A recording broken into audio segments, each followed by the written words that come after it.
combinado? Sintam-se à vontade aí. Vamos começar aí conteúdo de coluna 1.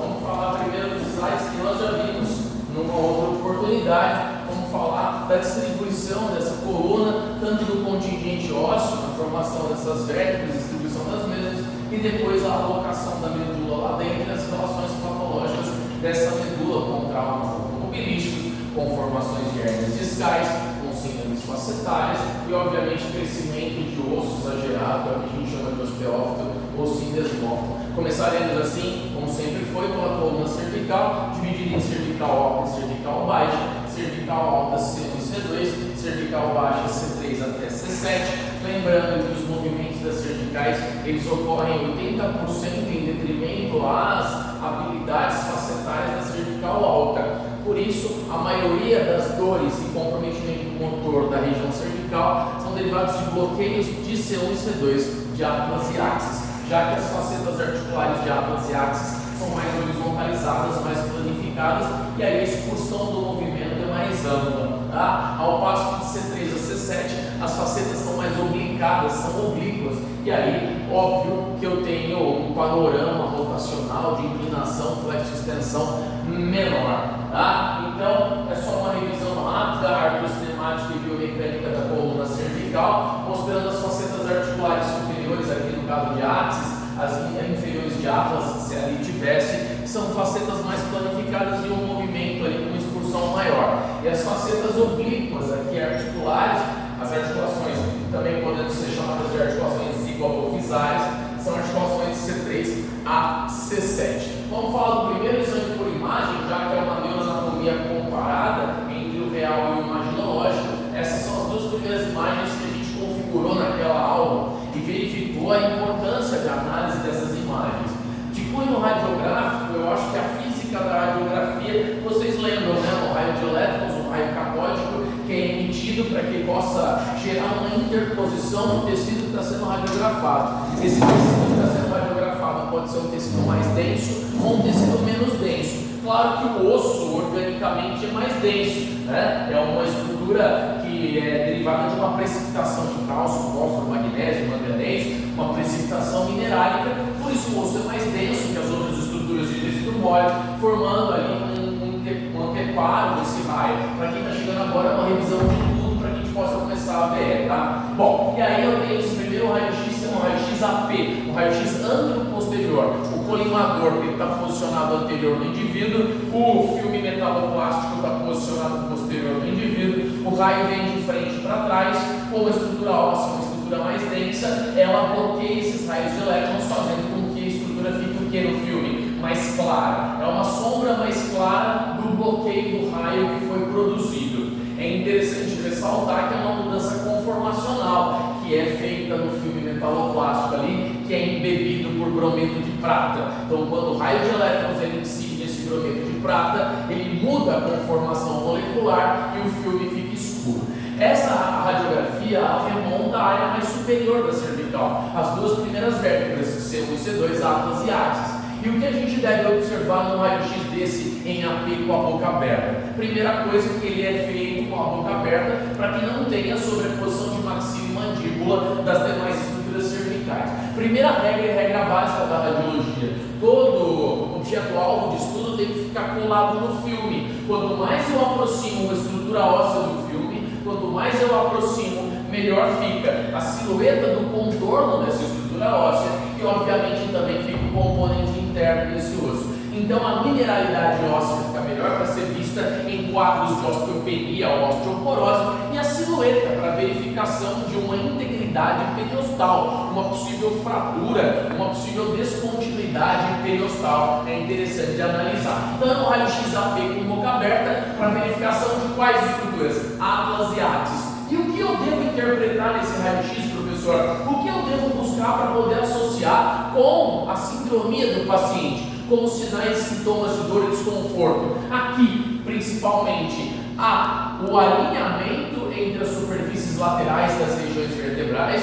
Aí, no caso, as superfícies laterais estão devidamente alinhadas, não há escorregamento vertebral, ou seja, não há listese vertebral de uma vértebra suprajacente em relação à infrajacente ou a infrajacente em relação à supraadjacente, ambas as vértebras estão bem posicionadas, estão bem alinhadas, há um paralelismo importante, o que não configura uma subluxação ou uma luxação vertebral. Outra coisa interessante de vasculhar, outra coisa interessante é a interlinha. Veja, o espaço aqui, esse espaço de interlinha articular é o que mostra uma preservação ou não ali da inervação que por ali passa. Tá? Então, duas principais informações em um raio-x de AT com boca aberta é para verificação de cervical superior, atlas e axis, é para concatenar análises clínicas de dor e limitação de movimento. Com quem? Com as estruturas articulares. Primeiro, a deslizamento lateral das vértebras? Não. Segundo, a preservação da interlinha articular? Sim, ali a preservação. Tá? Muitas das relações das cefaleias tensionais,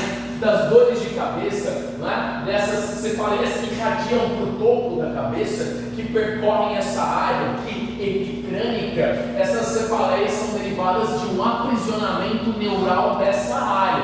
Lembra? Clinicamente, quando um paciente ele tem dor de cabeça e apresenta uma hiperextensão cervical, normalmente é um pinçamento da inervação que por aqui passa. Qual inervação, professor? Uma inervação que sai daqui exatamente entre C1 e C2. Essa inervação que sai daqui de C1 e C2 não é plexo, né? Plexo é de C3 ali até, de C5 até T1, né? Então de C5 a T1 eu tenho plexo. Como essa área é uma área supraplexo, essa inervação de C1 e C2 vai para onde? Ela vai para a região epicrânica. Esse nervo percorre essa região aqui epicrânica, subindo pela região occipital. Esse nervo é chamado de nervo occipital maior. Vocês não viram isso na anatomia, mas estou comentando aqui. Esse nervo occipital maior, então, ele sai dos segmentos C1 e C2 e percorre a base do crânio e sobe para a região epicrânica.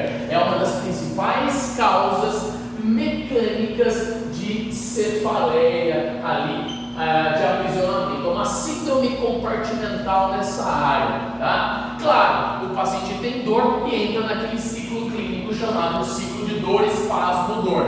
Quanto mais dor, mais espasmo da musculatura suboccipital, quanto mais espasmo da musculatura occipital, mais dor. Professor, qual musculatura occipital? Quais músculos a gente tem nessa área? Nós temos um trígono, não obstante do tanto que vocês gostam de trígono e virou ano passado, né? Tem trígono para todos os gostos. A gente tem um trígono chamado de trígono suboccipital. Vocês também não viram ano passado na anatomia, mas eu vou deflagrar aqui para vocês. O que acontece? Ó, eu tenho aqui uma vista posterior, em que eu tenho um processo mastoide, um processo estiloide, foramimário, protuberância occipital externa, linha nucal superior, linha nucal inferior, do mesmo lado, do outro lado a mesma coisa, o processo estiloide mastoide, então é uma vista posterior craniana. Aqui o que eu tenho? O meu atlas que não tem corpo, tem arco anterior, posterior, tem os processos transversos aqui, e eu tenho o meu axis, escondente do axis, o processo nodoide, que esse já tem corpo, tem processo transverso, processo espinal.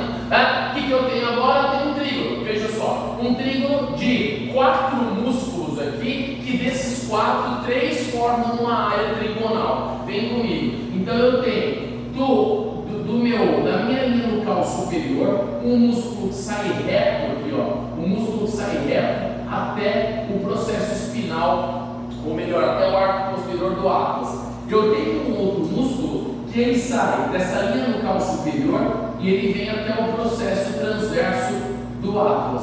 Um outro músculo que ele vai do processo espinal do axis até o processo transverso do atlas e um outro músculo que vai da linha nucal inferior até o processo transverso aqui do axis. Então são 4 músculos. Então eu tenho 1, 2, 3, 4, formando um trígono, formando um triângulo. São 2 músculos retos da cabeça e 2 músculos oblíquos da cabeça. Eu tenho um músculo reto maior, eu tenho um músculo reto menor, eu tenho um músculo oblíquo superior e um músculo oblíquo inferior. São 4 músculos, 2 retos e 2 oblíquos, ok? Esses reto maior, oblíquo superior e oblíquo inferior formam um trígono. É o trígono suboccipital. Adivinha por onde que passa o nervo occipital maior? No meio do trígono. Então o nervo ele sai daquele segmento entre C1 e C2 e esse nervo passa no meio do trígono. Você imagina então esse paciente com uma dor cervical entrando em um colapso muscular, uma tensão dessa musculatura suboccipital, essa musculatura contraindo, entrando em contratura e aprisionando ainda mais essa inervação. Então, para essas cefaleias tensionais, nós temos que soltar a musculatura trigonal aqui e ajustar a articulação desses pacientes, para gerar o quê?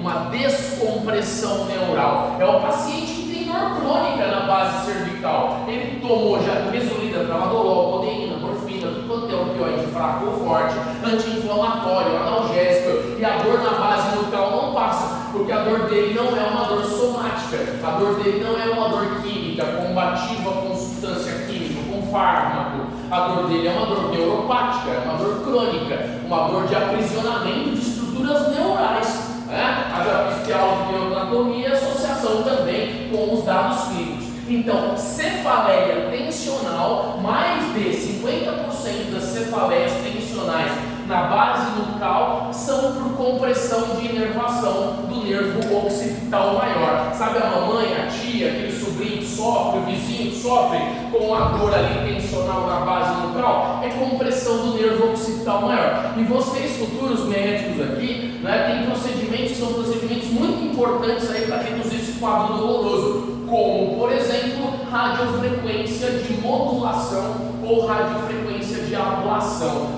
Você vai o que? Tirar a sensitização da inervação da base nucal.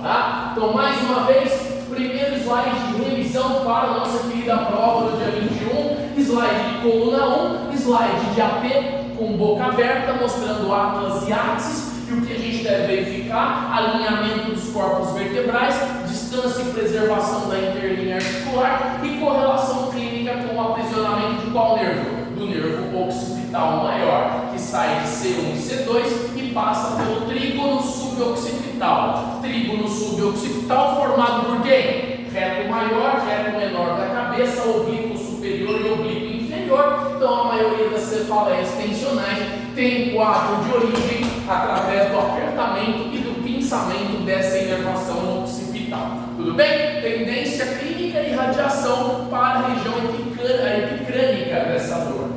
Além do raio-x aqui que a gente viu, que é um raio-x em AP com a boca aberta, a gente tem esse segundo panorama, essa segunda incidência radiográfica do lado direito. Esse já não é um AP, não é um ântero posterior que o raio vem, só uma incidência perfilada, é um perfil. Raio-x perfil de toda a cervical. Para que eu utilizo um raio-x perfil da cervical? Será que é para ver a aproximação facetária? Talvez não, não é? O raio-x perfil é para ver orientação e alinhamento dos corpos vertebrais. Dá para notar que aqui é a parte anterior do corpo vertebral, aqui é outra parte, aqui é a parte posterior. Então eu consigo observar que há alinhamento das estruturas. Há alinhamento dos corpos aqui vertebrais em uma planificação anterior e os corpos vertebrais atrás também estão alinhados. Então, raio-x em perfil, incidência em perfil para verificação do alinhamento dos corpos vertebrais. Não só isso, não apenas o alinhamento, mas as projeções ósseas que são produzidas por processos patológicos. Ali a gente tem uma projeção óssea, uma situação patológica, uma alteração morfológica do osso. Qual osso? A gente está vendo ali o processo do corpo vertebral de C3. Professor, tira uma dúvida. Como que eu sei que é C3, C4, C5? Anatomia comparada. A vértebra que possui o maior processo espinal da cervical superior é quem? C2.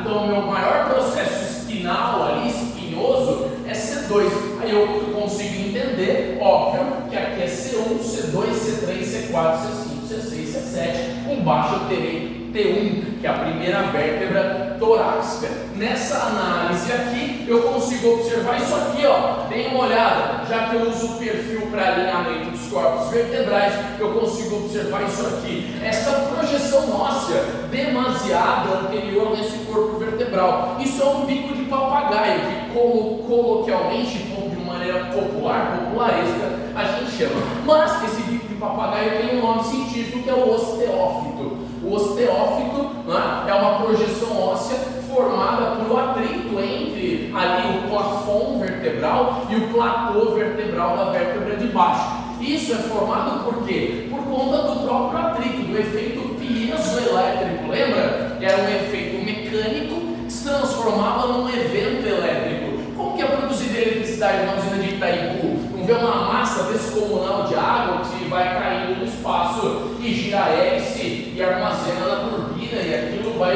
né, obviamente tendo uma progressão bobinar ali, um acúmulo de energia na bobina, né, ou nas bobinas da usina. A mesma coisa com a gente. Quanto mais descarga mecânica a gente gera no tecido ósseo, mais o que? Há uma velocidade na troca de polaridade ali entre os elementos iônicos, inclusive entre as cargas elétricas. Quanto mais troca de carga elétrica no osso eu tenho, mais rastreio de osteoblasto eu tenho, mais rastreio de célula que deposita osso eu tenho. Professor, você quer dizer, se eu começar a bater no osso vai formar mais osso? Claro, não é? Por isso que um paciente, por exemplo, que fratura o terço médio do fêmur, por exemplo, ele é indicado logo as primeiras semanas pós-cirúrgicas a descarregar peso, para as extremidades ósseas poderem se aproximar, aumentar o efeito mecânico, rastreando a eletricidade, aumentando a troca de polaridade do osso, rastreando por conseguinte osteoblasto, melhorando o depósito ósseo. Quer ver um exemplo simples dos atletas? Daiane dos Santos, Daniel Hipólito, Diego Hipólito, eles são altos ou são toquinho? São toquinho. Então o que eles fazem desde pequeno? Pulicai. Efeito piezoelétrico, efeito mecânico, a epífise de crescimento aumenta a troca de polaridade, consequentemente há um fechamento precoce da epífise de crescimento. E os nadadores? Aquela piada que já deu, né? O que os caras fazem o dia inteiro? Nada. Né? Então nada para cá, tira o efeito piezoelétrico, dá mais tempo no osso ganhar antropometria, ganhar comprimento. Então ali é uma formação óssea, veja, é uma formação espicular, uma espícula óssea aqui, chamada de osteófito, por conta de um atrito de um corpo vertebral com o outro, ok? Pessoal, enquanto essa proeminência óssea ela estiver mais horizontalizada, a gente chama de osteófito. Quando essa proeminência estiver quase colada aqui, como é o caso dessa, aqui então eu tenho um osteófito, e aqui eu tenho uma proeminência quase juncionando uma vértebra na outra. Essa situação é chamada de sindesmófito. Então a projeção óssea horizontalizada é o osteófito, a projeção óssea verticalizada é o sindesmófito. Clinicamente gera o quê? Dor e limitação de movimento. Muitas das vezes é necessária intervenção cirúrgica para o debridamento dessa área, a limpeza, não é? Para que possa passar ali instrumentos como uma grosa, né? Possa lixar essa área e obviamente ganhar determinantemente o movimento. Tá? Uma coisa importante dessa incidência perfilada é o seguinte: essa incidência não nos resolve problemas de verificação de forame intervertebral. Tá? Por quê? Porque o raio de elétrons está passando exatamente no plano perpendicular com o indivíduo. E nesse plano perpendicular, esse raio de elétrons ele vai o quê? Barrar numa estrutura bem densa óssea, que é o processo transverso. Então o processo transverso da vértebra, ele está sobrepondo quem? Sobrepondo o forame intervertebral. Não dá para ver se está tendo estrangulamento, né? Indiretamente se está havendo estrangulamento da inervação do par de nervo espinal misto pelo forame, tá? Porque não dá para ver forame. Nós teremos outras incidências para análise foraminal daqui a pouco, mas aqui vale lembrar mais uma vez e recordar do quê? Que o raio-x com incidência perfilada para ver alinhamento dos corpos vertebrais anterior e posteriormente posicionados e para verificação, das projeções ósseas osteofitárias ou sindesmofitárias em questão. Mas esse raio-x não serve para oclusão, verificação de oclusão do forame intervertebral e uma análise secundária de um possível pinçamento.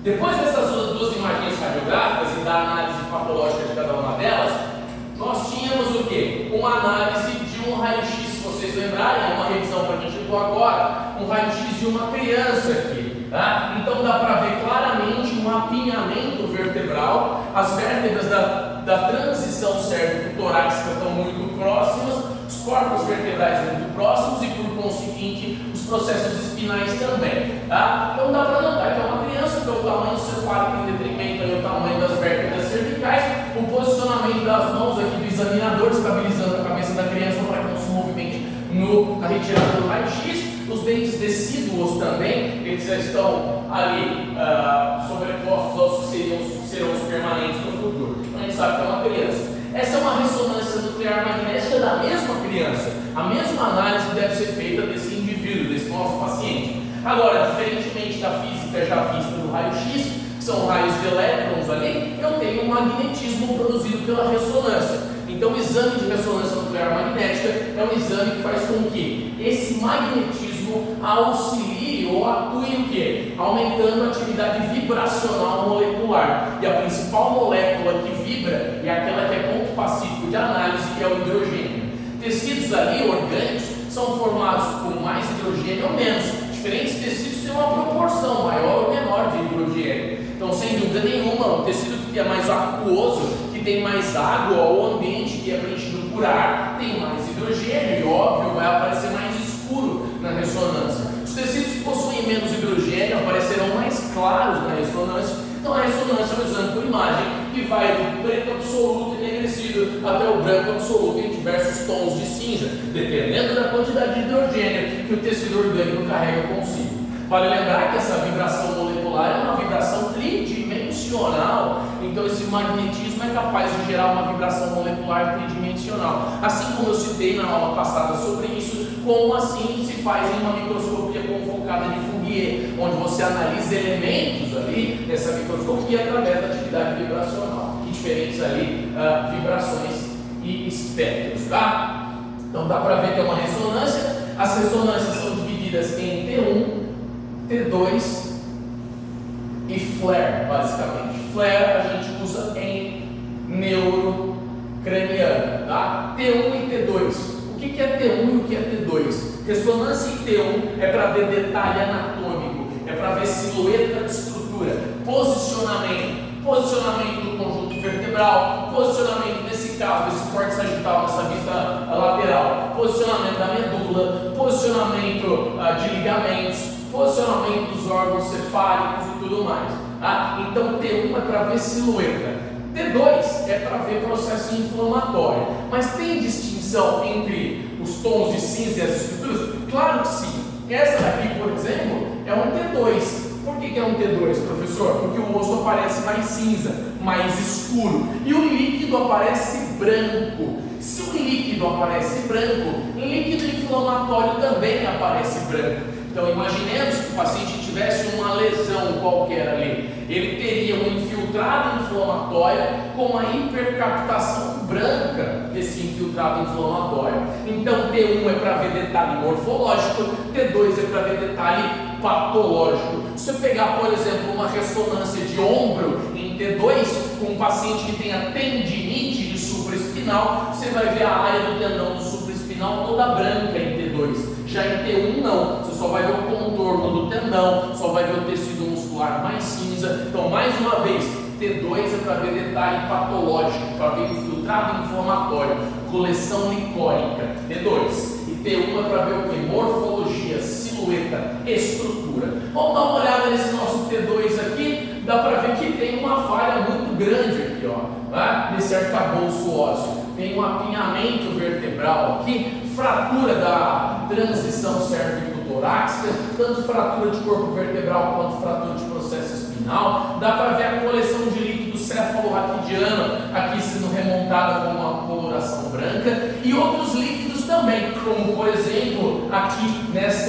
intercalo entre vértebra e disco, a gente tem núcleo pulposo dentro do ânulo fibroso, e essas regiões nucleares pulposas aparecem brancas, tá? Então o núcleo pulposo aparece branco, líquido céfalo-raquidiano aparece branco, e as demais estruturas em tom de cinza. O que importa nesse paciente, nesse caso, é verificar o posicionamento e a área, né? A região aqui comprometida pela concussão, pelo processo inflamatório expansivo, pelo desalinhamento vertebral, pela compressão medular, comprometimento motor e sensitivo, motor e sonestésico, tá? Tanto da inervação que vai do plexo braquial para o membro dos membros superiores, tanto da pele torácica, como por exemplo na área de T1, pegando aqui o dermátomo superior acima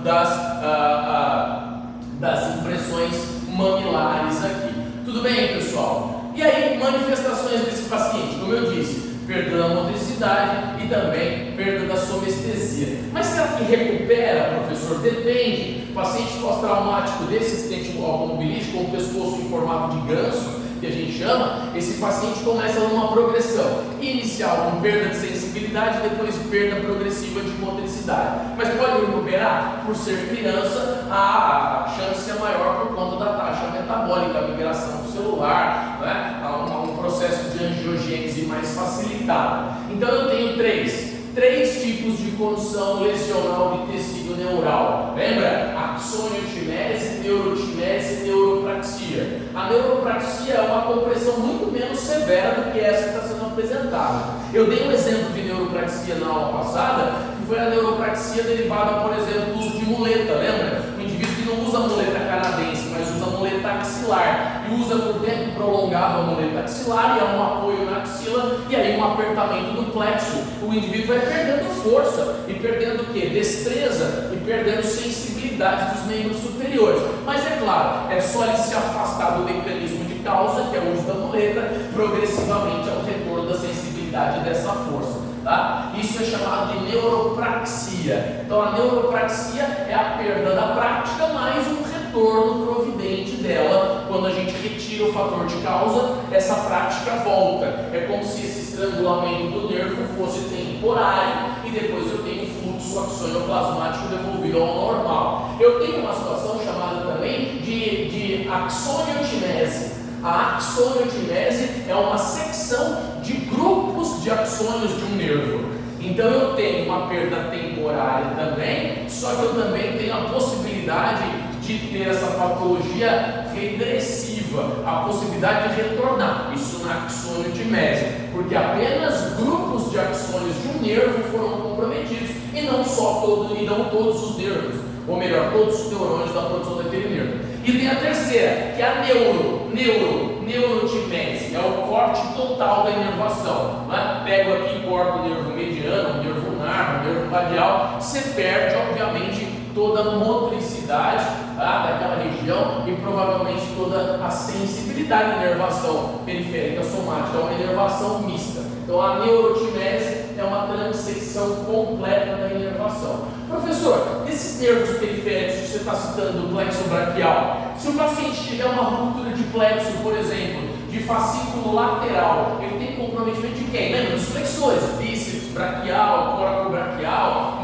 nervo musculocutâneo, que vem do fascículo lateral. Tem como arrumar um modo, né, de uma recuperação pós-cirúrgica? Tem a possibilidade de você fazer o quê? O que a gente chama de translocação da inervação. Pegar uma outra inervação e produzir o quê? Uma inserção naquela área muscular. O que é comum de ser feito, por exemplo, pelo fascículo lateral, por experiência clínica de reabilitação que eu tenho, né? Esses indivíduos pegam a inervação do torácico longo, a inervação que vai para o serrátil anterior. Então essa translocação, essa transfixação neural talvez seja melhor e a saída mais funcional para os pacientes. Porque dificilmente você vai, após uma neurorrafia, após costurar o nervo, vai ter conexões axonais. Você não tem. Então é melhor você transferir um nervo de um outro músculo para o músculo que você pretende, ou parte daquela inervação para o músculo que você pretende. E por que esse nervo não se reconstitui, professor? Por que esse nervo não se regenera? Porque é dada uma degeneração depois da lesão, chamada de degeneração valeriana. O que é a degeneração valeriana? Quando se corta um nervo, você tem migração de células mononucleares, você tem neutrófago, macrófago, você tem um processo quimiotáxico e esse nervo vai morrendo de onde cortou para a periférica, então ele não gruda mais. É a degeneração valeriana. Então vamos dar uma olhada no nosso paciente e verificar quais são os primeiros procedimentos após um trauma desse. Corticoterapia, entrada com corticoide nas 3-4 primeiras semanas, dose de ataque para desinchar e evitar ali, inclusive, essa axoniotimese, neuropraxia e axoniotimese. Tá? Olha lá, paciente criança no leito passando por tração tração transcraniana e tração transcondiliana, com mecanismo de polia e peso acessório, para que haja um reposicionamento do conjunto vertebral e que haja aí uma redução da compressão do segmento cervical. Tá? Depois o paciente com o tempo vai para casa, tá? E faz uso do quê? Faz uso de colete gessado com o mesmo aparato, com o mesmo equipamento ali de tração transcraniana, através ali de um apoio na região do colete gessado. Tudo bem? E aqui o raio-x, mais um raio-x, continuando a falar de cervical. Então nós já vimos raio-x em AP com boca aberta, raio-x em perfil, ressonância nuclear magnética pós-traumática, ali com axônio, timese e neuropraxia. E agora esse é um raio-x também que nos parece um perfil, mas não é. Tanto não é perfil que não dá para ver o alinhamento dos corpos vertebrais da frente, não dá para ver a caixa óssea quadrática do corpo vertebral, mas dá para ver o que? Muito claramente, que é o que a gente usa, o porquê que a gente solicita por conta disso aqui, ó. Então esse é um raio-x, ele é muito indicado, essa incidência indicada para verificação dos forames intervertebrais. Qual é o nome dessa incidência, professor? Incidência oblíqua. Então, o raio-x oblíquo, ele, óbvio, gera uma possibilidade de identificação indireta de compressão dos nervos saindo do plexo. Veja, então olha o que a gente tem aqui, ó, inervação saindo daqui, vocês recordam disso, né? Nervo ali espinal misto. Essas raízes nervosas estão passando ali pelos forames intervertebrais.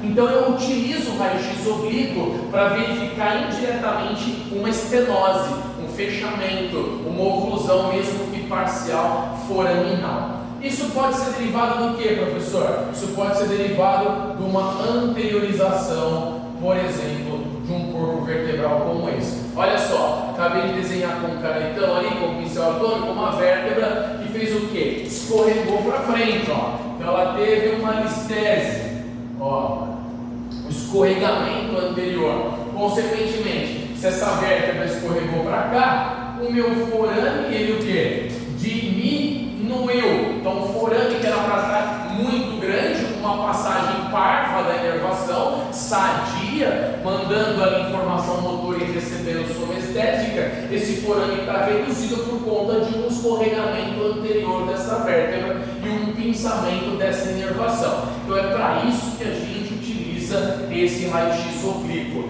para verificação indireta de compressões nervosas, compressões neurais dos pares de nervos espinais mistos.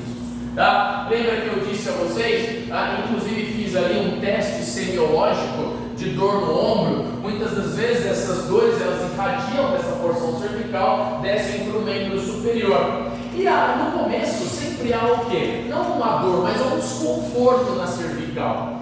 E a gente não tem com exatidão, muitas das vezes, a preservação da dor ao longo de todo o trajeto. Às vezes o desconforto começa na cervical, mas pega a compressão de parte do nervo que traz sensibilidade do ombro ou traz sensibilidade do cotovelo. Então não dá para dizer com exatidão qual o segmento do membro superior, se é punho, se é cotovelo, se é ombro ou se é uma região próxima ao pescoço, que vai estar doendo mais. É uma manifestação individualizada, é uma manifestação de cada indivíduo.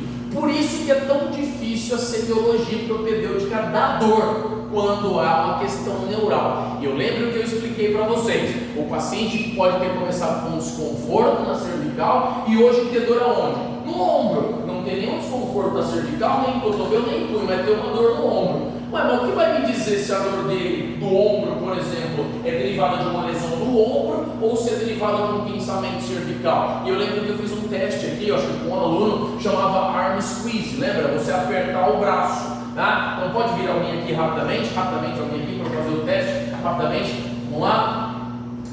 Então vamos imaginar que ele teve um relato que tinha uma dor de início, um desconforto de início cervical, e esse desconforto foi o que? Avançando, e aí ele começou a ficar o que? Mais incidente na região do ombro, e a dor ficou regionalizada no ombro. Ele não tem mais nenhuma alteração na região cervical, mas tem dor no ombro.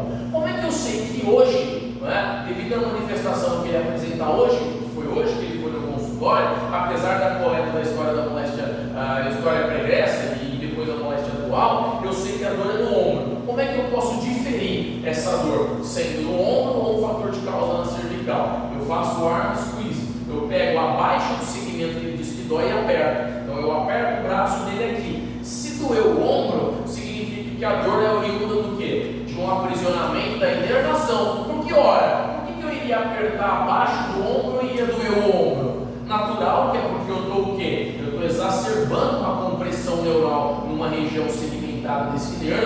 está irradiando para a região do ombro. Então é uma dor no ombro que tem origem aonde? No trajeto do nervo.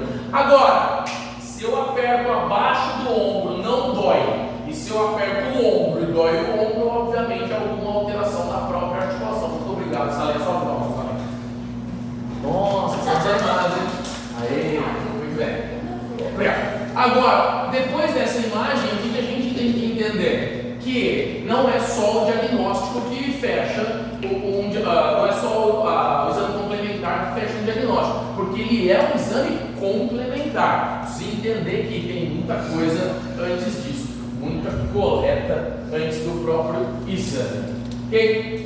Continuando as nossas imagens, aqui só para diferir o que é o raio-x oblíquo com o quê? Com a abertura foraminal e observação do forame intervertebral, e o que é o raio-x em perfil. Tá vendo? À direita do vídeo de vocês, raio-x em perfil não dá para ver forame, dá para ver alinhamento dos corpos. Então tem uma diferença gritante entre as áreas observáveis aqui foraminais e aqui não, pela sobreposição do processo transverso.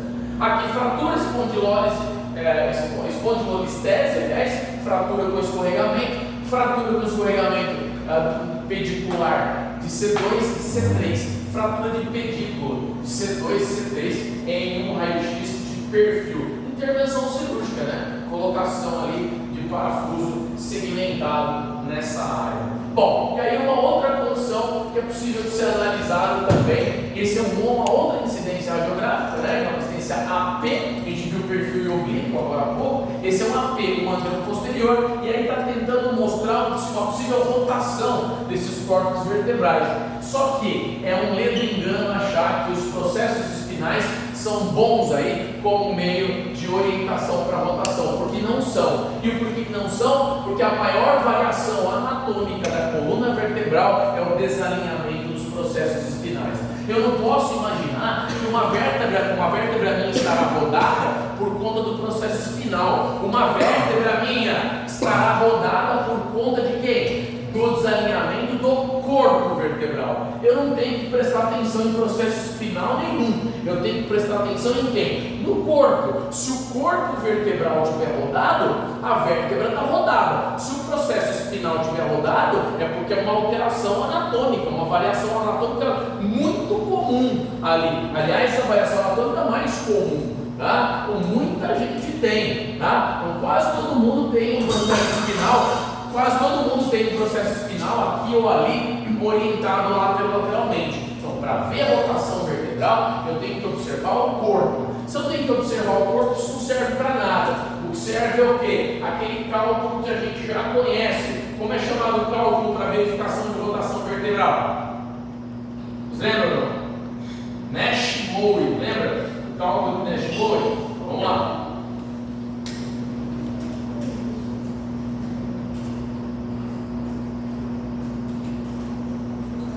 Olha lá. Vamos dar uma olhada no que é o cálculo de Nash-Moe.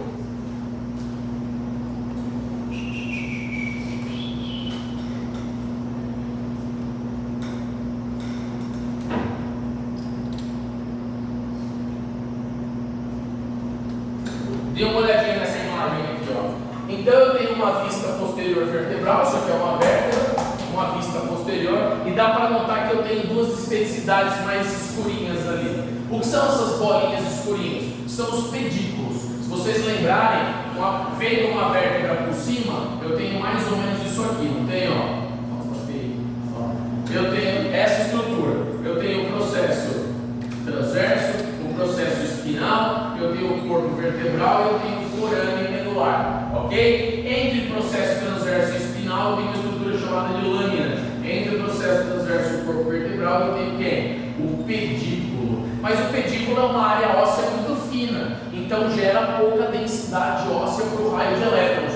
Por isso que o pedículo aparece sempre mais escuro. Então veja só, essa área pedicular é muito fina, é uma lâmina que ela tem uma concavidade por dentro do canal medular e uma concavidade por fora. Então é uma região muito delgada. No raio-x o pedículo vai aparecer exatamente assim, um pedículo escuro. Essa vértebra está rodada? Claro que não, né? O pedículo do lado direito tem o mesmo diâmetro do pedículo do lado esquerdo. Essa vértebra está rodada? Agora sim, automaticamente quando há uma rotação, por exemplo, o pedículo desse lado, né, no caso do lado esquerdo, ele vai já passar para o primeiro terço do componente vertebral, e o pedículo do lado direito também desaparecendo. No grau 2 de rotação vertebral, o meu pedículo já está no segundo terço do lado ipsilateral, e o outro pedículo contralateral já desapareceu. Uma rotação grau 3, o meu pedículo, né, desse lado aqui, lado ipsilateral a rotação, ele já está na minha linha mediana, na minha linha sagital mediana, e o outro pedículo já desapareceu. E no grau 4, o meu pedículo do lado ipsilateral rotacional ele passou para o outro lado, para o lado oposto da linha média da coluna.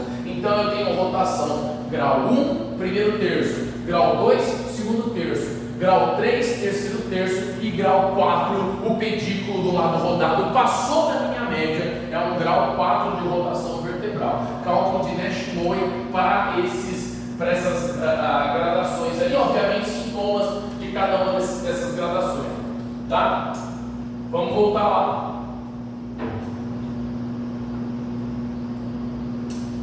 Vamos colocar essa análise pedicular aqui, ó, numa coluna torácica, só para vocês observarem o que é cada bolinha daquela visto no Nash-Moy. É cada bolinha dessa, ó. Veja só, esses olhinhos de coruja aqui, ó, são os pedículos. Um pedículo, outro, está alinhado, a mesma esfericidade, o mesmo diâmetro, a mesma bitola. Dá uma olhada, ó. Então não há rotação o quê? Não há rotação vertebral. Vamos analisar agora uma coluna lombar com rotação vertebral, em que dá para fazer a mesma análise pedicular dessa coluna lombar. Por exemplo, aqui, ó, a imagem é um pouco pior, ela está passando sozinho. A imagem é um pouco pior, mas dá para notar, ó. Dá para notar que eu tenho uma esfericidade pedicular aqui e a outra aqui, ó. Dá para ver que uma está com a secção transversa maior, né, com raio maior, e outra menor. Obviamente é uma rotação para a esquerda. Mais uma vez aqui, imaginologia vocês vão pegando aí o jeito com o tempo, tá? E a mesma coisa aqui e aqui, tá?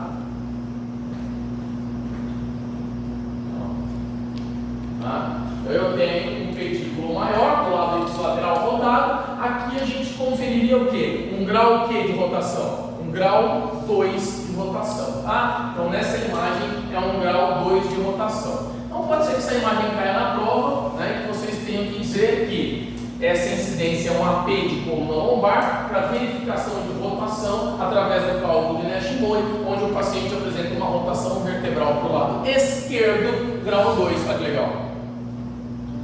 Tudo bem.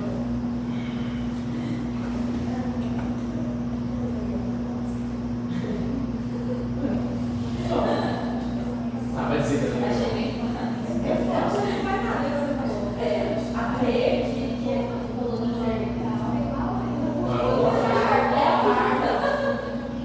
Você imagina uma cervical desse tamanho? Imagina o tamanho da lombar, né? Você é dinossauro. Ó, vamos lá, pessoal. Ó, deem uma olhada. Isso é uma cervical também. Que incidência, bom, que exame? A prova vai ser assim, ó. Qual é o exame? Raio-X. Qual a incidência? Oblíqua. Já está ali, está escrito, né? Tá. Para que serve a incidência oblíqua? Diâmetro do forame intervertebral, possível espondilose e uristese dessa área foraminal. Tá acontecendo? Tá. Segmento C5, C6. Tá tendo um aprisionamento neural. Tipo de manifestação pelo segmento. Eu quero que vocês me digam. Qual é o tronco que está pegando e o possível fascículo? Hã? Vocês estão vendo o que? Vocês sabem que eu não? Não, prego aqui. Por isso que eu tirei o joelho com tudo. Ó. Deve ter um buraco. Um parafuso. Aí, Márcio, viu? Cadê a calma? Ó, dá para entender que tipo de exame é? Raio-X. Tá? Qual tipo de incidência? Oblíqua. Qual o objetivo dessa incidência solicitada? Verificação foraminal com pressão neural. Há alguma alteração? Sim. Qual o tipo de alteração? Estenose foraminal C5, C6. Manifestação clínica. Olha outra coisa da questão da prova. Gostoso, né? Manifestação clínica é o quê? Alteração motora e sensitiva sensitiva em qual segmento? Professora, a prova vai ser na sala. Na sala. E vai ser tipo, vai ser escrever. Os dois. Espero que vocês tenham preparado para os exames. Vou fazer. Gente, não, Ó, então presta atenção. A gente está cheio de prova, vou fazer. Como eles não choram? Ó, vamos lá. Qual o tipo de manifestação? Sensorial, sonestésica e motora, de qual inervação principalmente? Se é C5, começa com o caminho de cima. Então vai para, pelo menos, fascículo superior o quê? Perdão, é tronco superior, fascículo lateral quem? Nervo músculo cutâneo, tá?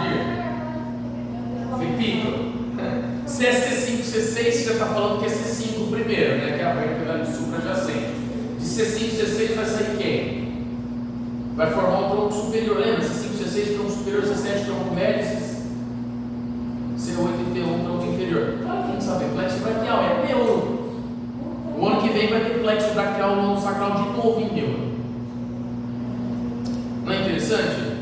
Claro que é. Não, nada. Não guardou nada.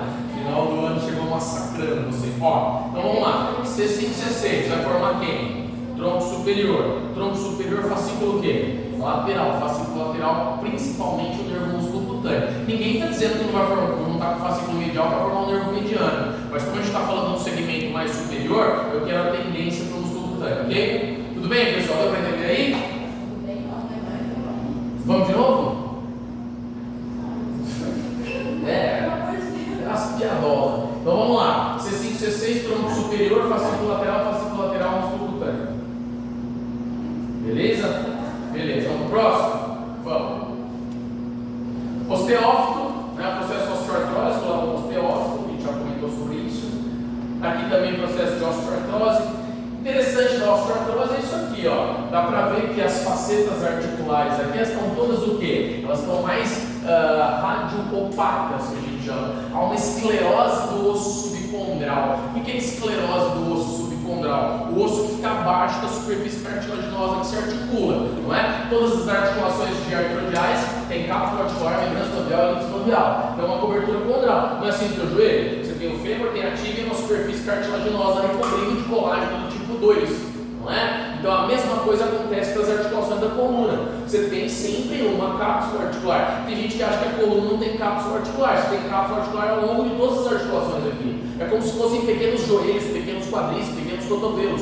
Você tem cápsula articular recobrindo o quê? Cada articulação zigotofisária aqui. Importante que se diga. Então quando tem uma osteoartrose, é como se fosse uma osteoartrose do quadril do joelho. Um desgaste entre os ossos, uma aproximação das facetas. E olha que incrível isso. Vocês lembram daquela inervação que sai pelo forame? Vocês lembram ou não? Não saiu uma inervação pelo forame aqui? Pô, pessoal, parte de nervo espinal, isto, não sai pelo forame? Como respondam para mim? Sim, se sai essa inervação aqui é mista. Só que a porção desse nervo sensitivo, ele passa aqui, ó, no meio da faceta articular superior e ele passa no meio da faceta articular inferior. Esse é uma das grandes questões das dores mecânicas cervicais baixas, torácicas e lombares. Porque cervical alta a gente já viu, não é? Cervical alta é nervo o quê? Occipital maior. Cervical baixa, veja, cervical baixa, torácica e lombar, causa de dor mecânica é isso aqui, ó. Causa de dor mecânica é isso aqui, ó, chamado de síndrome facetária. O que é a síndrome facetária? É quando há um aprisionamento dessa inervação aqui, ó. Não essa grossa, calibrosa, mas quando há um aprisionamento dessa que sobe e dessa que desce. Como é chamado, professor, esse nervinho sonestésico que passa no meio da faceta? É chamado de ramo dorsal. Esse ramo dorsal é o principal fator de causa de dor articular, de dor cervical baixa, torácica e lombar. Justamente, tem que fazer isso que você fez agora, essa rotação. Mobilizar ou manipular essa articulação para criar o que nessa faceta? Espaço. Criando espaço, soltando a inervação. Tudo bem, pessoal? Tá? Então a gente vai observar um raio-x aqui em perfil e acaba analisando que tem uma área muito branca, uma área aqui muito branca, ou seja, tem uma esclerose desse osso facetário, um desgaste dessa faceta. Com o tempo, não vai formar mais osso pelo efeito piezoelétrico, vai piorar a compressão da inervação, ok? Tudo bem. Ramo dorsal do nervo espinal misto. Da alta, nervo occipital maior. Passa pelo trígono suboccipital. O trígono é formado pelo reto, o reto maior da cabeça, oblíquo superior e oblíquo inferior. Apesar de ter o reto menor, ele não faz parte do trígono. A setinha ali é bico de papagaio? É osteófilo, tá vendo? E aqui também. E aqui já é redução, desidratação discal e aproximação da vértebra. Tudo bem? Posso? Vamos lá. Aí, ó, ressonância nuclear magnética. Então dá para ver claramente a diferença entre quem? T1 e T2. T1, osso claro, silhueta, estrutura, contorno. T2, o osso aparece mais escuro e o líquido aparece branco. O líquido aparece claro, tá ok? Aqui não denota processo inflamatório, mas denota o que nesse T2 aqui? Esse T1 está livre, ó, medula parva, livre dentro do canal vertebral, do canal medular. Mas o T2 não, ó, abaulamentos discais nessa região cervical média. Veja, então eu tenho uma protusão, prolapsos discais aqui, ó. Eles estão pressionando, ou melhor, antes de estarem pressionando, eles estão sendo sustentados por um ligamento. Vocês lembram que a coluna tinha ligamento? Tem um ligamento aqui chamado ligamento longitudinal, observem aqui, que é um ligamento muito importante para a coluna. É um ligamento que segura o disco, ele segura o prolapso discal. Estão vendo uma fita? Aqui, ó, uma fita escura aqui, ó. Bem fininha, seu ligamento, ó, outra fita aqui, ó. Seu ligamento longitudinal posterior, porque ele está posterior ao corpo vertebral. Claro que eu tenho um ligamento o quê? Longitudinal anterior, tá? Então esse ligamento longitudinal posterior, ele está dentro do canal vertebral, né? Em um corte transversal, esse ligamento estaria aqui, ó. Sim ou não?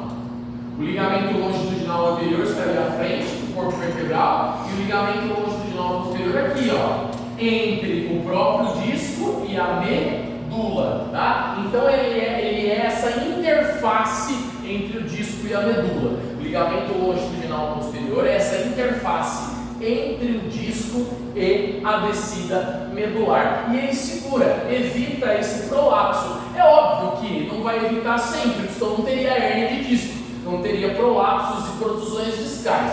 Vale lembrar que uma hérnia é produzida normalmente por aumento do peso, né, aumento ponderal, ou posturas equívocas, né, atividades posturais durante o trabalho ou durante o descanso que possam levar a essa migração do disco. Por quê? Porque a nossa coluna é formada por curvaturas, sim ou não? Começava com as cifoses e depois nós ganhávamos o que? Lordose cervical, lordose lombar. Quando a gente tem uma coluna reta, e quanto mais reta é a coluna, pior ela é. Então a retificação da coluna é sempre um fator preditivo para dor lombar e para alterações discais. Por quê? Porque normalmente, veja, se aqui eu tenho um indivíduo aqui, ó, lordose cervical, cifose torácica, lordose cervical, cifose estrutural sacral, tem que ser assim, não pode ser reto. Quando a coluna é cheia de curva assim, a gente tem 80% do peso distribuído aonde? Nos corpos vertebrais. E a gente tem o que? 20% do peso distribuído nas facetas articulares. Isso é o correto. Quando a coluna fica reta, 100% do peso é distribuído aonde? No corpo vertebral. Deu para entender? E aí, consequentemente, esmaga teu disco vem para onde? Para trás. Então precisa ter curvatura para não ter o esmagamento discal. Precisa ter curvatura. Tanto que depois em lombar a gente vai ver, que pode ver agora inclusive, que a hiperlordose lombar, o aumento da lordose lombar, é fator o quê? Fator protetivo para dores lombares, né? E a retificação lombar, aquela bunda em gaveta, né, para dentro, aquela coluna lombar reta, é um fator o quê? Preditivo para dor lombar. Tá? Então a gente já sabe através de estudos, principalmente de 2012 para cá, que quanto maior a curvatura da coluna lombar, maior a musculatura paravertebral, mais grossa ela é, mais espessa, como os multífidos, por exemplo, os músculos multífidos, e o paciente tem pouca dor. Quanto mais a coluna é retificada, obviamente menor a densidade muscular paravertebral, menor a proteção, maior a descarga de peso, maior a migração discal, maior a dor. Sim ou não? Só que também tem o seguinte, não é o disco que gera a dor na maioria dos casos. A dor discal não é direta, olha só, estou falando de hérnia de disco, prestem atenção, eles podem cair. Falando de hérnia de disco, as dores das hérnias não são, na maioria das vezes, diretas. Apenas 4% das dores da coluna são derivadas do que? Diretamente da hérnia de disco. É o que a gente chama de dor discogênica. O que é uma dor discogênica? Vem do disco.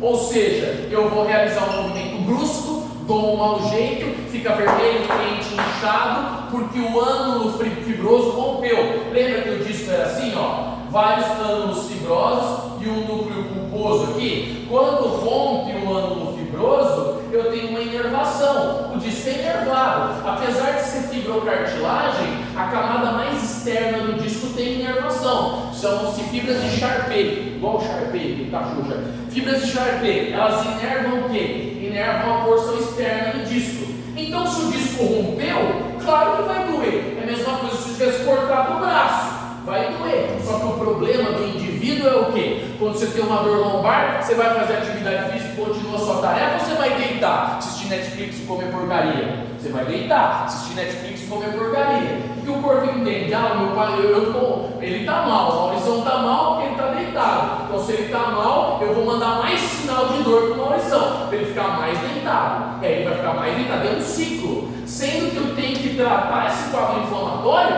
e continuar minha vida, minha atividade normal. Agora, se eu continuar deitado, por exemplo, e me afastar da atividade biomecânica normal, o que vai acontecer com a minha musculatura e meu corpo? Vai se adaptar de maneira postural. Eu estou com dor, meu cérebro está entendendo que eu estou com dor, a gente entra em neuro lá, já estamos em neuro, no circuito de Papez, lembra do circuito de Papez? Que é um circuito de retroalimentação neural da dor. Eu começo com uma psicogenia e começo a adaptar minha postura. O que eu começo a fazer? Ó, essa área não está doendo? Eu começo a proteger. Aí eu começo com um shift lateral. O que é um shift lateral? Viu o paciente com dor lombar assim? Que a cintura pélvica está para um lado, a cintura escapular está do outro, ó. Um shift lateral. O cara começa com dor lombar, começa com um shift lateral, tá? E aí ele começa a se adaptar. Pergunto, se ele muda a biomecânica, não seria muito passível de acontecer, de as facetas desse lado se aproximarem? Porque ele está se protegendo, não é? Aí a faceta vai o quê? Aproximar. O que a faceta vai fazer? Esmagar aquele ramo dorsal. Ele sai de uma dor, olha lá, ele sai de uma dor que era uma dor inflamatória, uma dor que era somática, ele sai de uma dor somática inflamatória e vai para uma dor o quê? Neuropática. Isso aqui é uma dor o quê? Crônica. Então não é o disco dele ou o disco do paciente que levou a uma dor crônica, mas foi o posicionamento que ele adotou, a compressão neural secundária que o levou a uma dor crônica. Então é uma sucessão de erros. É uma sucessão o quê? Uma sucessão de adoção de estratégia terapêutica errada desse cara. É o que mais acontece na clínica neurológica periférica e na ortopedia. O cara com dor crônica, o cara com neuropatia periférica, porque não foi tratado e orientado o quê? Assertivamente no período agudo. Sim ou não? Beleza?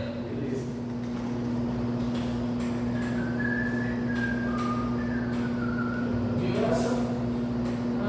Essa imagem é bacana. Normalmente também ela cai. Pronto. O que a gente tem aí? Uma espondilolistese. É uma fratura escorregamento vertebral. Então dá para ver que é um segmento lombar. professor, é um segmento lombar, mas como é que eu faço a contagem dessas vértebras?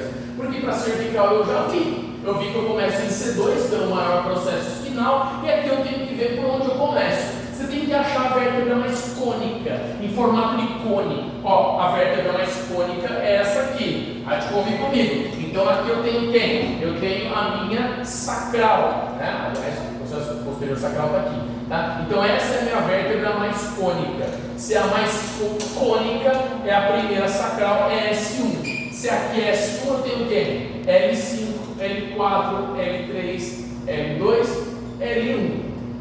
Então eu tenho aí a minha coluna lombar. A gente usa sempre o perfil para ver o quê? Vocês já estão carecas e cabeludos de saber, o perfil para ver alinhamento, né?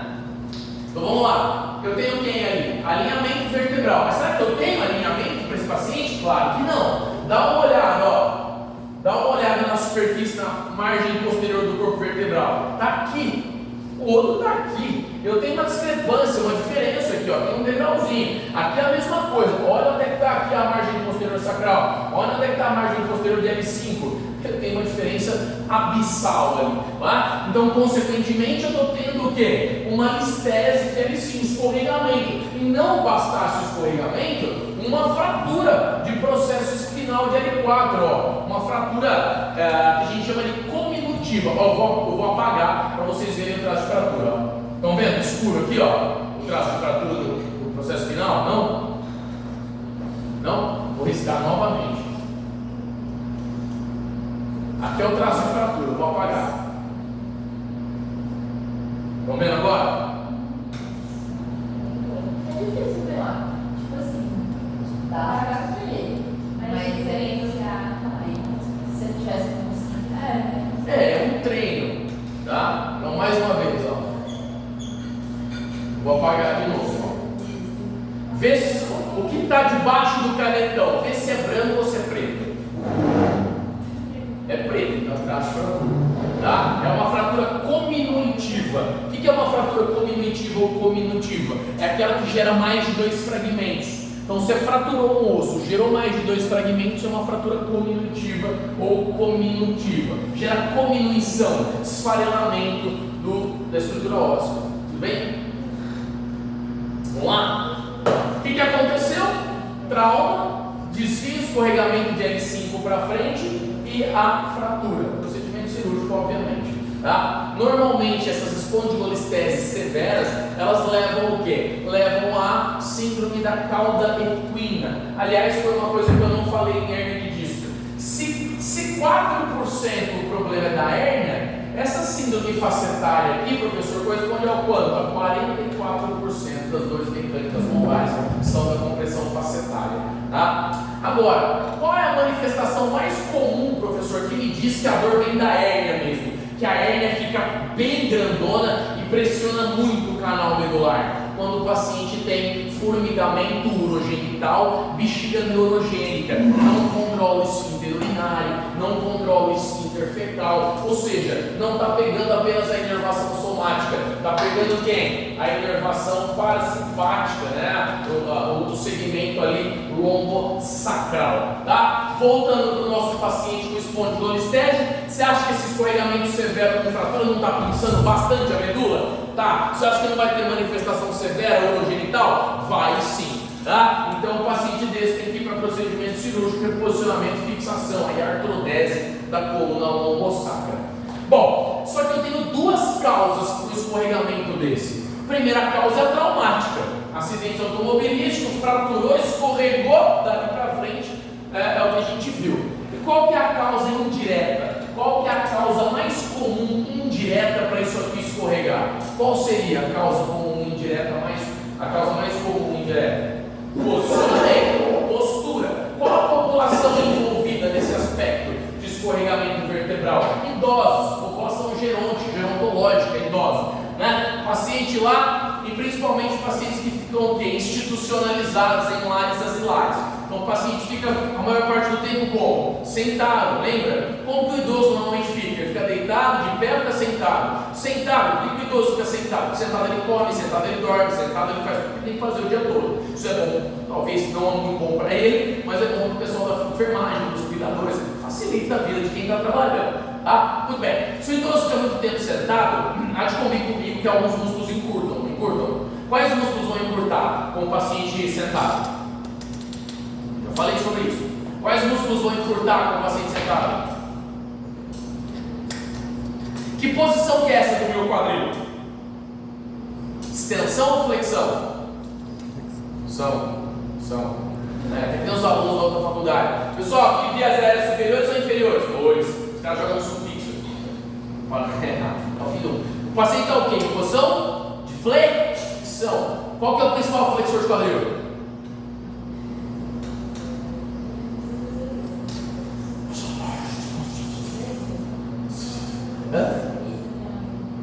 Qual que é o músculo que flexa o quadril, Cristo? Salei, qual que é o músculo que faz flexão de quadril?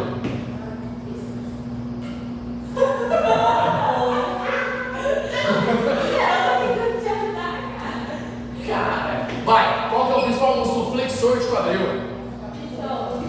Pessoas maior. Muito bem. E pessoas maior, menor e ilíaco. Vamos trabalhar com pessoas maior. O pessoa sai de onde? Ó, tem pessoas. Pessoa sai de onde? O pessoa sai de onde? L1, L2, L3, L4, L5. Dos processos transversos das superfícies anterolaterais dessas vértebras e da superfície anterolateral também de T12. Sai de T12 também. Então, pessoas maiores sai daqui. Ele vai para onde?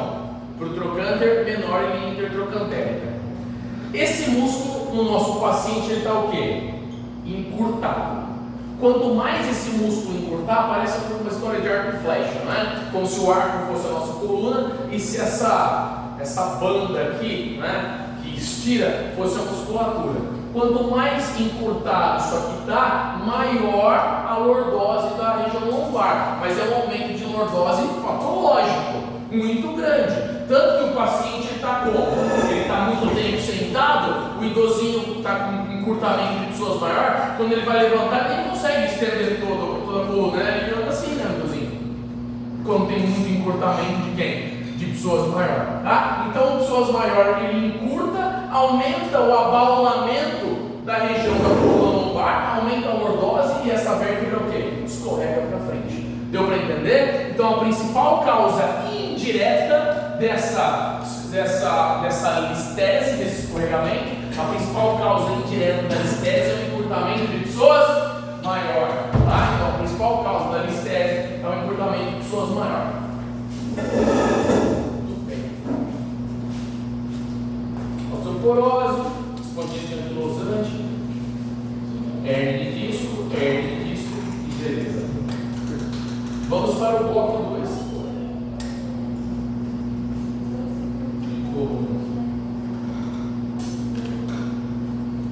Pessoal, mais uma vez, o que a gente tem aí? Medula T2, né? Já dá para ver aí. Ressonância nuclear magnética de T2, corte sagital, vista lateral. Aqui está sadio, né? A preservação da medula aqui, que é esse cone cilíndrico acinzentado, que sai de lá da parte inferior do tronco encefálico, da medula oblonga, né? Do nosso querido bulbo, e vai percorrendo todo o canal vertebral, o canal medular aqui. E aqui são cortes transversais, que só aparece um monte de risco. E dá para perceber aqui duas imagens mais janeladas, mais aproximadas, em corte transversal, mostrando que? Mostrando que aqui é processo espinal, aqui é processo transverso, aqui é o segmento do forame de saúde vertebral, medular, e aqui a própria transecção da medula. Aqui é o líquido cefalorraquidiano em branco e a medula ali. Se aqui é a medula, anterior aqui eu tenho o corpo vertebral, processo transverso, processo espinal. O que eu tenho? O disco aqui, ó, tendenciando a invadir o canal vertebral e comprimir a medula, tá? Só que dá para verificar o quê? Dá para verificar que esse tecido aqui, esse corte pronuncia um tecido mais claro, que é vértebra, e esse corte aqui pronuncia a visão de um tecido mais escuro, que é disco.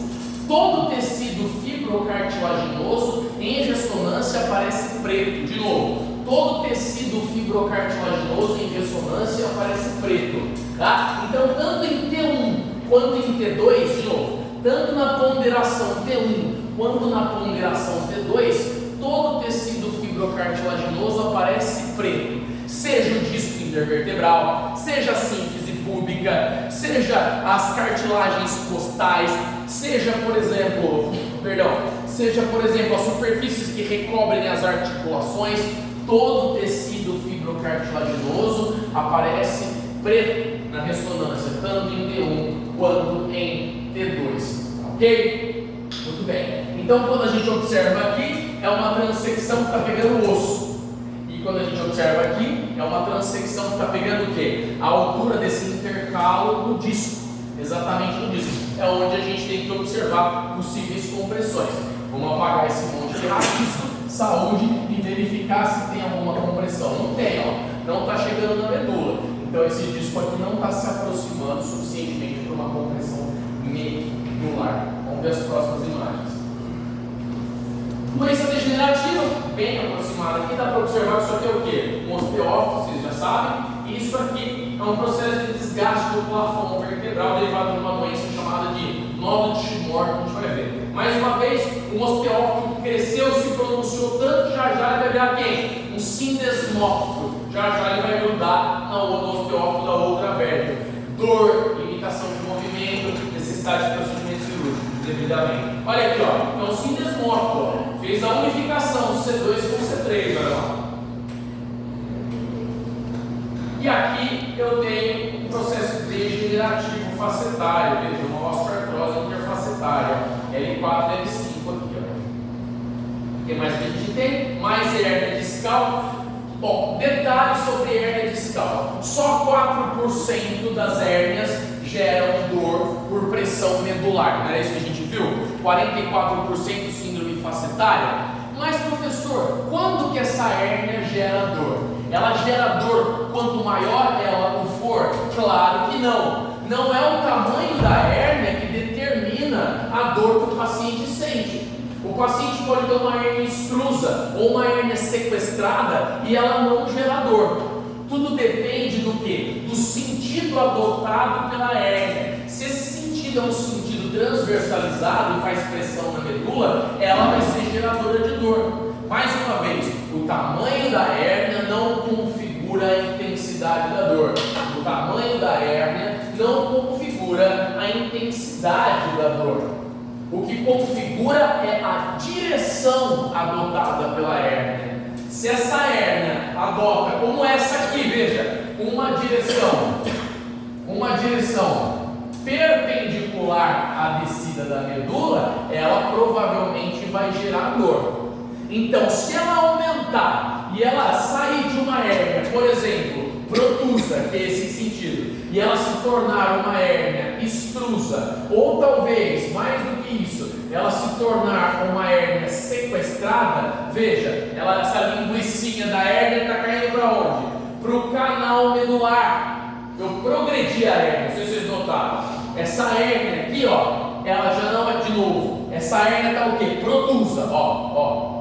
O disco abaulou, ele vem horizontal, pressionando a medula. Essa gera sintoma. Mas vamos supor que o extravasamento aqui foi muito grande. O extravasamento do núcleo pulposo foi muito grande pelo ânulo fibroso. Então esse líquido todo do núcleo pulposo fez o quê?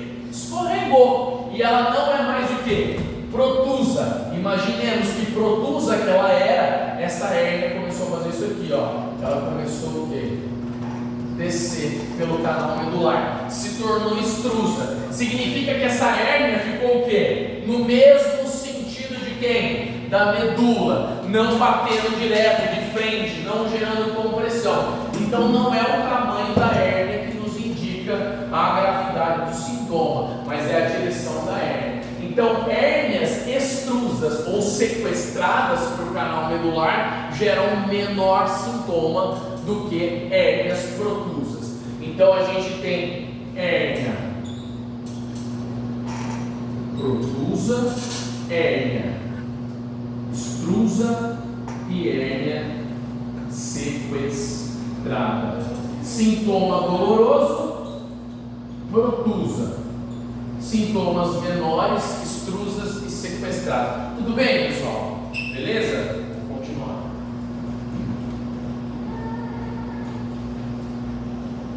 Aguenta a mão aí. Mais uma vez, mais uma compressão medular. Olha aí um corte transversal. Agora dá para ver, ó, a invasão da medula. Ó, isso tudo aqui é o canal. O que está escuro é um segmento discal. O lábio discal aqui. E esse contorno é o contorno de quem? Aqui é medula. Aqui é líquido cefalomediano. Aqui é disco. Tudo bem ou não? Então o disquinho está pressionando a medula. Só que mesmo o disco pressionando a medula, a gente tem fatores que nos indicam aí clinicamente e imaginologicamente que a dor vem do disco. Primeiro deles, lembra do formigamento genital, perda de força? A mesma coisa para o membro superior.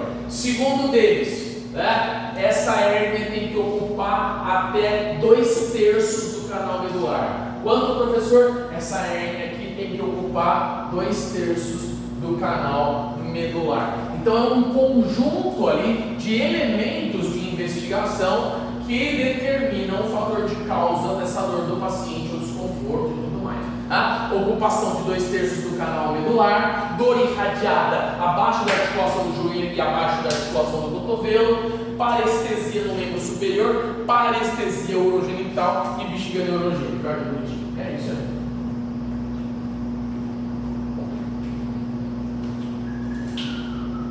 Mais uma vez, um T1 ou T2?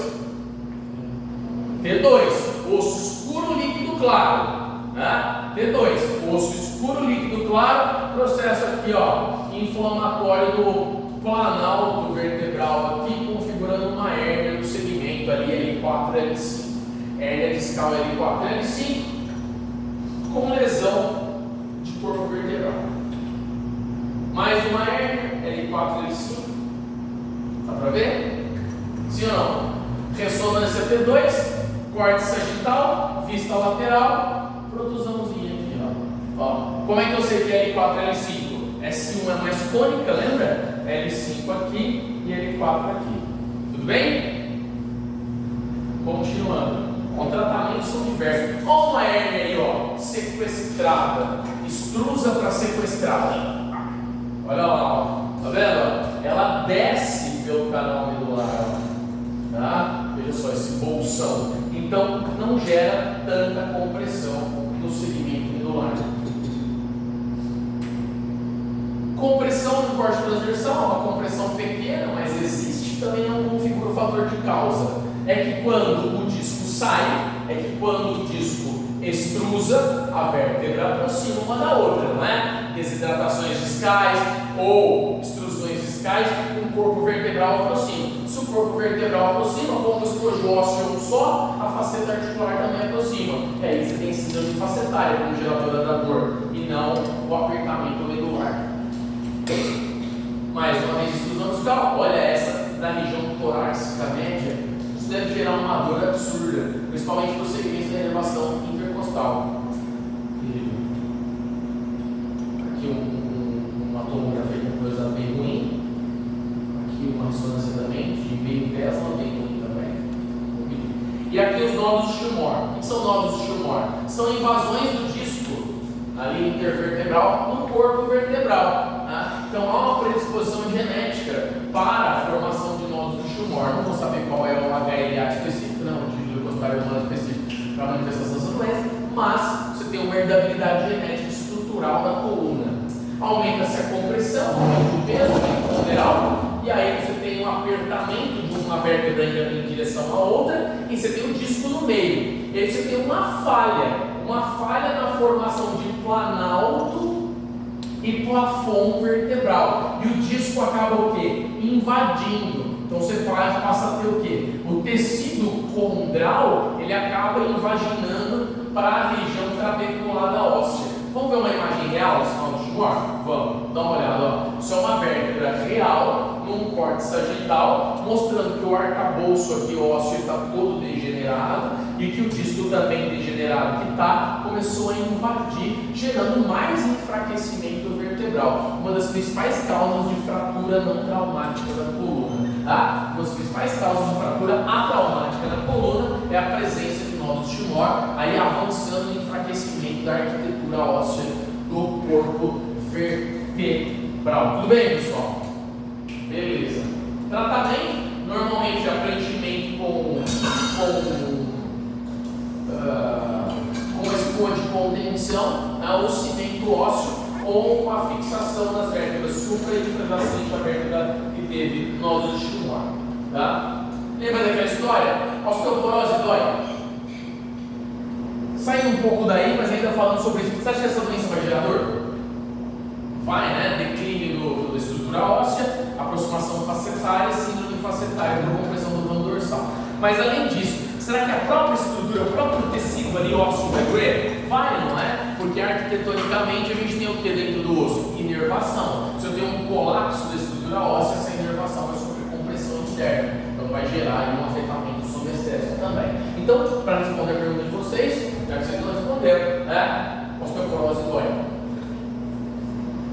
Não só como fratura, né? Mas antes disso. A fratura do Neymar, por falar em fratura, fratura do processo transverso. Lembra? O Neymar meteu um atestado naquela Copa do Mundo, que tomou uma joelhada nas costas? Não, coitado, não meteu um atestado na Copa, foi traumático. Esperamos que tenha sido verdade, eu também esperamos. Não, que o Neymar, não vai nada. Tá voltando pro Santos, aliás, né? Está voltando pro Santos? Hã? Sério? Não é? Você é santista? Fala lá, bicho. Tá voltando pro Santos. É, e o Milton Neves. A torcida.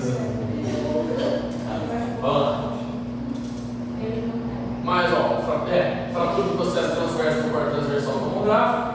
E aí, que incidência é essa? Vocês lembram, né? Incidência da lombar. Para ir finalizando e fechando a aula de hoje, já que nós temos um encontro amanhã à tarde. As 2 horas para ver o que é.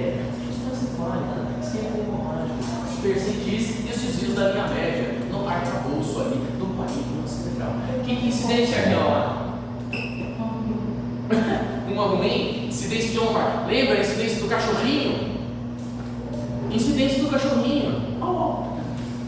Incidência chamada de Scott Dog. Vamos para a incidência do cachorrinho. Vocês não estão vendo o cachorrinho? Vocês não estão vendo o cachorrinho? Vem comigo, orelhinha do cachorrinho, focinho do cachorrinho, pescocinho, a patinha do cachorrinho, corpinho, a patinha traseira, o rabinho. Estão vendo o cachorrinho ou não? Vou apagar. Aqui não está vendo. Presta atenção, incidência do cachorrinho. Estão vendo o cachorrinho agora?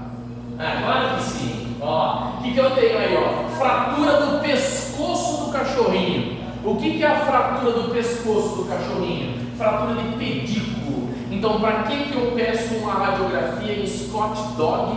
Para ver o que? Possível fratura de pedículo. Tá? Ali, fratura do pescoço do cachorrinho. Aí o que eu tenho? A pata dianteira do cachorrinho. A pata dianteira do cachorrinho com a orelhinha forma quem? A pata dianteira do cachorrinho com a orelhinha forma o que?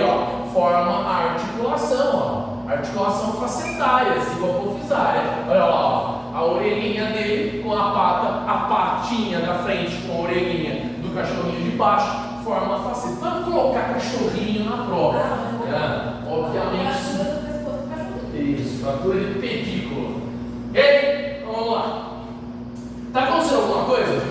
Tá, né? Era para o quê? Era para isso aqui, tá aqui, É uma espondilolistese grau 4, um escorregamento extremamente severo, acidente automobilístico, compressão da região do saco dural, manifestações ali urogênicas que a gente já viu, esse cara não controla nenhum esfíncter, nenhum fecal, urinário, nada, tá? Muita dor irradiada, procedimento cirúrgico necessário o quê? Uma artrodese, uma fixação dessa área. Mais uma espondilolistese grau 4, severidade ali, infecções. Infecção de corpo vertebral a gente chama do quê? De discite, tá? Normalmente elas são o quê? Determinadas em uma ressonância entre 2, onde o líquido inflamatório aparece claro. Então dá para ver claramente aí o processo de discite do processo inflamatório e infeccioso na região do corpo vertebral ali, tá? Normalmente esses processos infecciosas são derivadas do quê? De uma infecção meníngea, né? Então, secundário é uma possível meningite bacteriana aí nessa área. Então, é uma discite, infecção do corpo vertebral e disco, tá gerando dor, febre e manifestações aí de quadro infeccioso ali que você já conhece. Muito bem, outra discite, né? Dá para ver ali, tanto do plafond de uma quanto de outra. E aí uma cintilografia óssea, só para terminar a aula de hoje, cintilografia óssea que é um exame de rastreio, é um exame não só morfológico, é um exame morfológico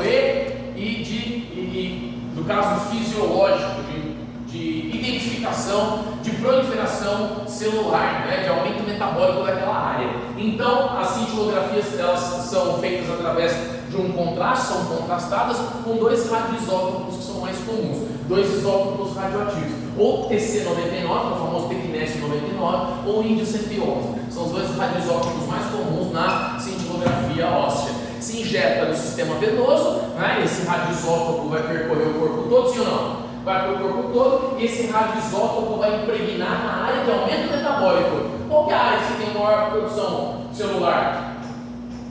Diferenciação celular, uma área carcinomatosa, no câncer. Tá? Então você tem uma área de intensa proliferação celular, de intensa atividade metabólica, uma área que está sofrendo por metástase, né, o processo mutagênico celular. Então a gente tem uma cintilografia e poderia ser ao contrário, o osso aparecer escuro e a área ali hipercaptada aparecendo branca, depende do que é feito pelo técnico que está promovendo ali o exame. Então dá para observar uma metástase em coluna lombar ali e região sacral também. Normalmente as metástases de coluna lombar são derivadas do que? Vocês sabem da anatomia, né? Daquela anastomose que tem entre a glândula prostática e a coluna lombar. Lembra? Anastomose venosa entre a coluna lombar e a glândula prostática. Então normalmente cânceres na coluna lombar baixa são derivados de um adenocarcinoma de próstata, como esse caso aqui, ó, é um adenocarcinoma prostático que foi metastatizar para a região